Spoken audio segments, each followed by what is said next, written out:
Assalamualaikum warahmatullahi wabarakatuh. Perkenalkan, nama saya Adiwira Edin Wibowo dengan NPM H1A022016 dari Prodi Pendidikan Dokter FKIK Universitas Bengkulu.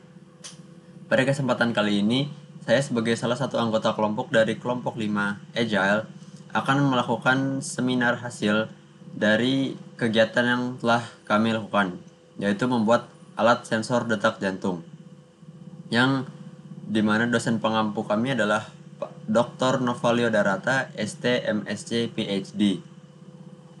Baik, kita lanjut saja. Di sini ada anggota-anggota kelompok dari kelompok saya, ada saya sendiri, Adiwira Wibowo, ada Zahra Nabila Syifa, Naila Mahya Putri, Yosafat Sapnoti Tampu Bolon, Rizky Ta Ayudira Salsabila, Anissa Rahma Fadila, Safa Anakusuma Ningrum, Firbari Abza, Melisa Siktin Holri, dan Eksa Nabila Febrianti Saputri. Berlanjut ke latar belakang.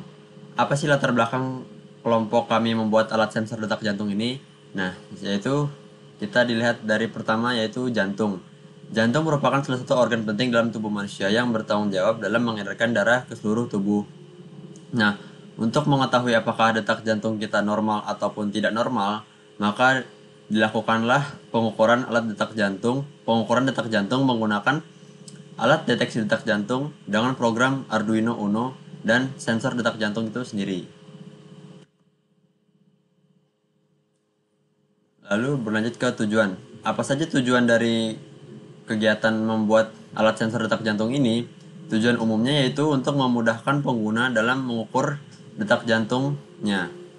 Dan ada beberapa tujuan khusus. Di antaranya ada merancang alat sensor detak jantung dengan program Arduino Uno dan sensor detak jantung, merancang software ataupun perangkat lunak yang berfungsi untuk mendeteksi detak jantung, dan tujuan khusus terakhir yaitu agar mahasiswa dapat memahami pembuatan alat sensor detak jantung ini dengan baik. Berikut beberapa manfaat yang didapat dengan melakukan kegiatan pembuatan alat sensor detak jantung ini. Yang pertama ada membantu pengguna dalam mendeteksi kenormalan denyut jantungnya, membantu pengguna dalam memeriksa kondisi jantungnya apakah jantung pengguna tersebut aman atau normal atau tidak normal.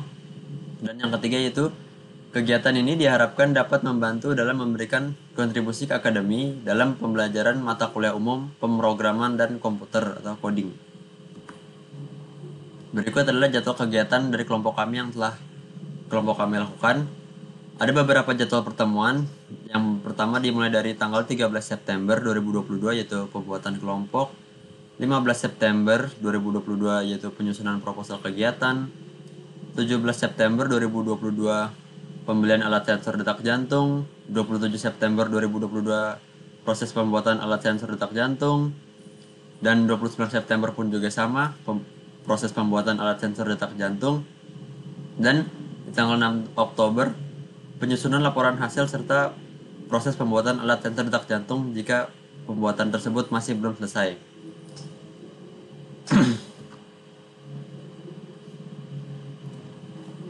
Nah, berikut rincian anggaran dari kelompok kami yang diperlukan untuk membuat alat sensor detak jantung itu sendiri.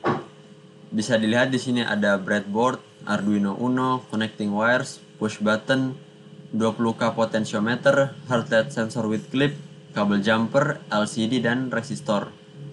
Berikut adalah rincian dan total harga yang diperlukan untuk membuat alat sensor detak jantung itu sendiri. Nah, berlanjut di sini ada alat-alat dan bahan yang diperlukan untuk membuat alat sensor detak jantung. Yang pertama ada dari software. Software kita perlukan yaitu Arduino IDE atau software untuk program source code Arduino Uno-nya, library pulse sensor, dan library LCD. Dua library ini berfungsi untuk keluaran yang akan dihasilkan di LCD dan sensor detak jantung. Setelah itu ada bagian hardware.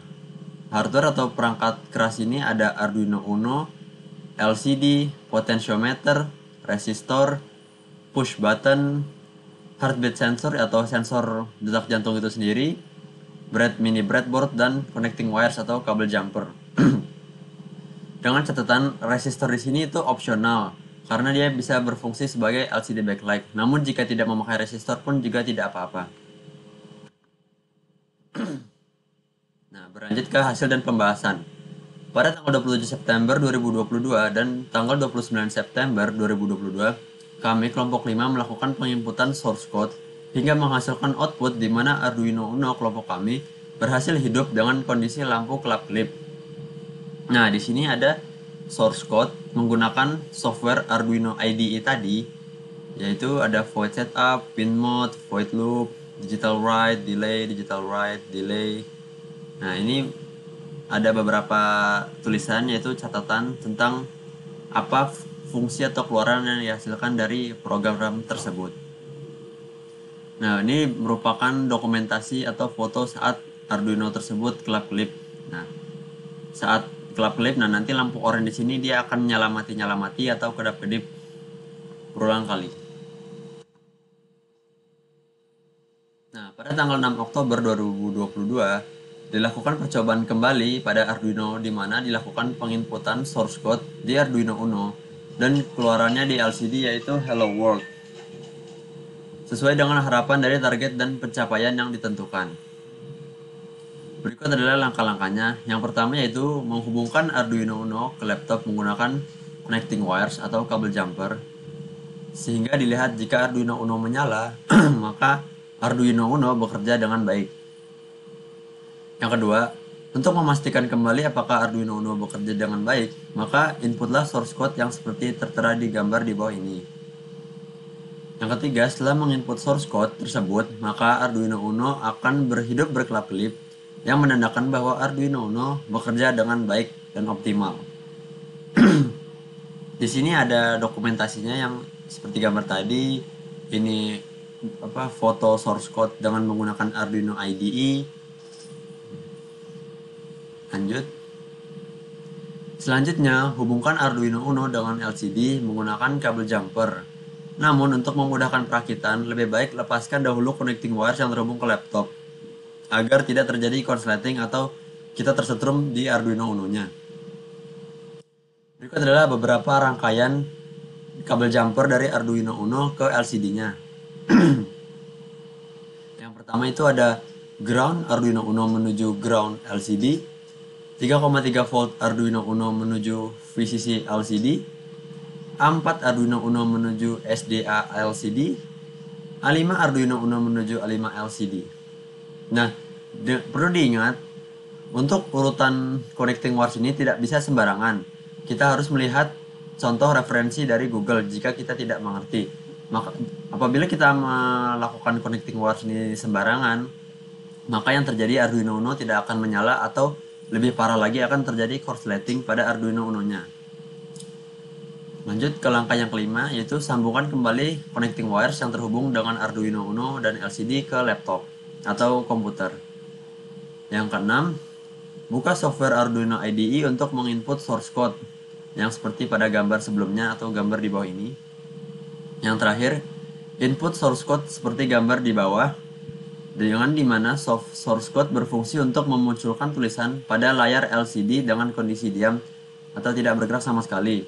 Nah, pada source code di sini, keluaran yang akan dihasilkan di LCD nanti yaitu tulisannya tidak akan bergerak atau hanya diam, tidak running text seperti berjalan dari kiri ke kanan. Nah, jika menginput source code seperti gambar di bawah ini, maka tulisan yang muncul pada layar LCD akan bergerak dari kiri ke kanan atau running text. Nah, lihat ada beberapa perbedaan. Di sini source code-nya terlihat lebih sederhana, sedangkan di sini source code-nya terlihat lebih kompleks. Nah, maka nanti keluaran yang dihasilkan yaitu tulisan yang tes LCD I2C ini akan bergerak dari kiri ke kanan. Jika setelah penginputan LCD menampilkan tulisan atau animasi yang diperintahkan, maka LCD bekerja dengan baik. Jika keluaran tulisan atau animasinya tidak bekerja dengan baik atau tidak muncul, mungkin ada kesalahan dalam penginputan source code-nya. Maka perlu dicek apakah kesalahan tersebut dan dibenarkan agar keluaran tulisan atau animasi yang diinginkan itu bekerja atau sesuai dengan hasil yang diinginkan. Berikut adalah dokumentasi dari kelompok kami, yaitu nih. Ini merupakan hasil keluaran tulisan atau animasi yang menggunakan Arduino IDE sebagai source code tadi. Di sini ada tes LCD I2C kedokteran. Di sini merupakan proses penyambungan kabel jumper dari Arduino Uno ke breadboard lalu ke LCD. Nah, di sini merupakan bagian pengodingan atau penginputan source code menggunakan Arduino IDE tadi. Lalu nanti hasilnya akan keluar di LCD ini. Sekian, terima kasih. Mungkin itu saja sekian laporan dari kelompok kami, itu saya.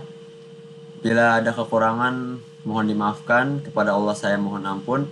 Wabillahi taufiq wal hidayah. Wassalamualaikum warahmatullahi wabarakatuh.